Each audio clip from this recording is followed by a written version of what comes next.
On this, the latest Set to Screen podcast, we're going to deal with the subject of music.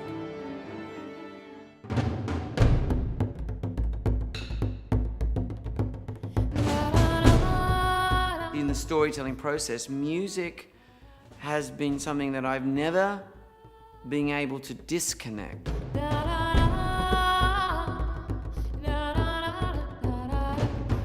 The application of music can be done in a very supportive, background way,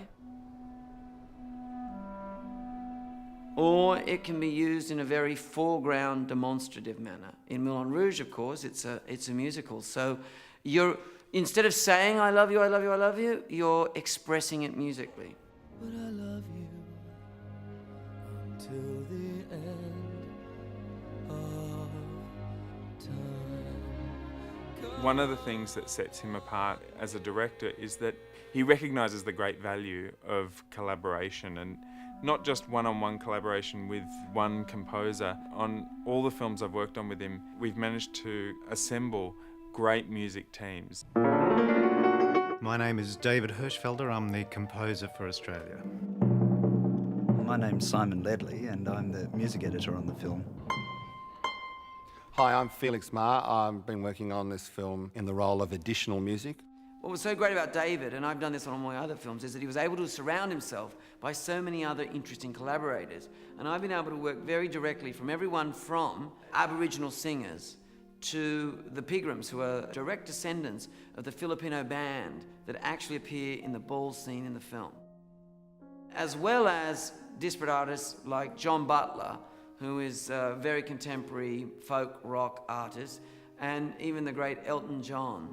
Then there's a kind of melting pot and a kind of alchemy that happens amongst those people. Baz is the person who unites that team and makes that work. So whether it's David Hirschfelder or Felix Ma, who brings this folk expertise, or Stephen Pigram, who lives up in the Kimberley region and brings, the flavours of that part of the country to the music. One of the key steps in the process of creating the music for this film was to look very specifically, almost like a musicologist, at the kind of music that the characters would have been experiencing. What's fascinating is that in this place, at this time, there was a sort of mixture of everything from country and western, which was very popular, to Australian bush music, guitar influences, and also sort of Filipino influences, and then there's the period music influences. So, big bands, and particularly big band sound filtered through the north of Australia, which was, big band instruments with, a bunch of guys playing ukuleles and guitars over the top.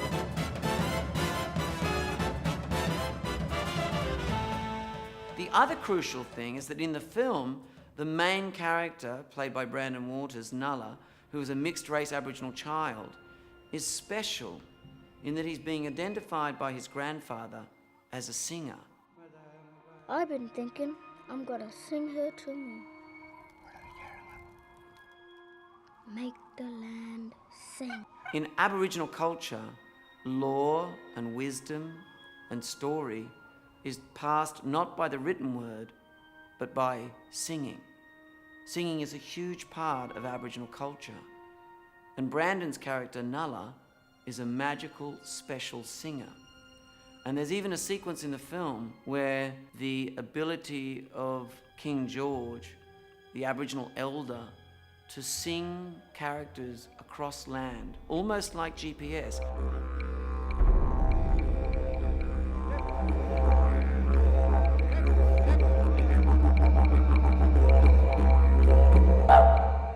The songs David is singing in the film are in fact David's songs.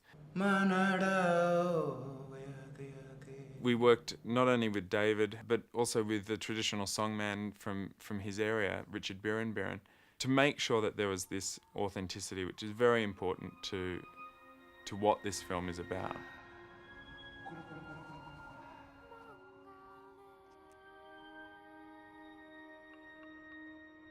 Well, in the context of film language, composer means creating the music that underscores the movie, that is the hidden wallpaper sonically that actually drives the narrative with melodies, with rhythm, with musical atmosphere. Sometimes it takes a more dominant role.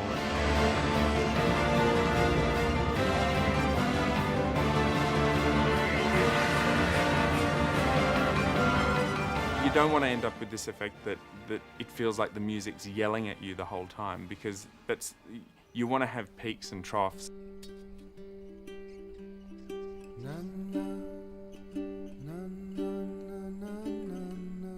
Sometimes when you put a piece of music to a scene, you suddenly get this feeling like it adds a new dimension to that scene. You start to feel the scene, and I suppose that's what music does, it adds feeling. The music can actually change your perception of what would normally be a completely innocuous shot, can suddenly be imbued with a doom, or it can be imbued with joy.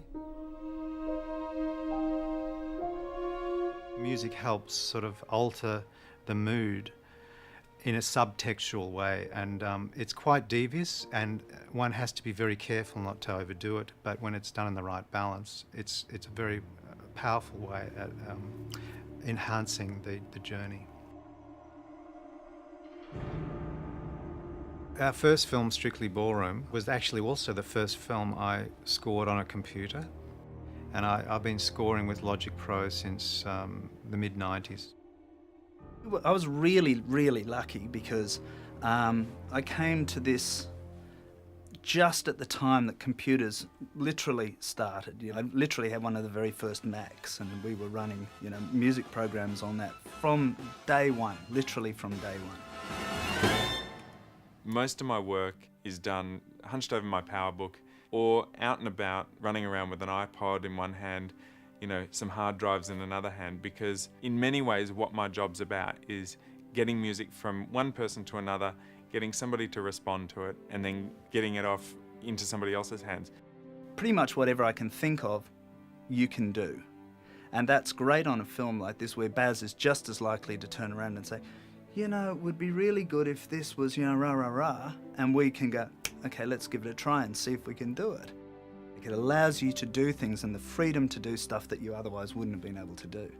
So it's fantastic. I have a whole orchestra at my fingertips, a virtual orchestra residing in this computer system behind me. And the keyboard that I have is sort of like a musical version of an alphanumeric keyboard that you would type letters into, except this keyboard is a piano keyboard and I can play notes. I can address every single instrument of an orchestra that I have there in a virtual system of some 120 virtual instruments.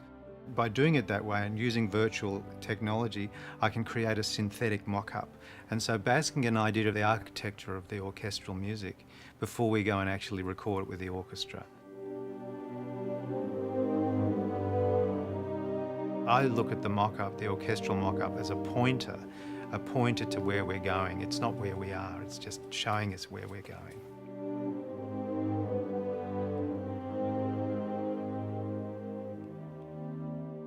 You can conduct a piece of music 100 different ways, really, and all of which can be equally valid.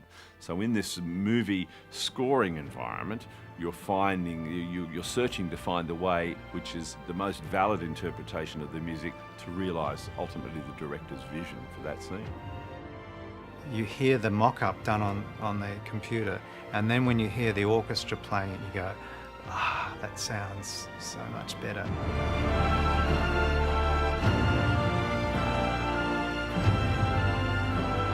Sit and watch the movie without any music and it's already impressive, but once you add the music to it, it's going to be a full body experience, I can tell you.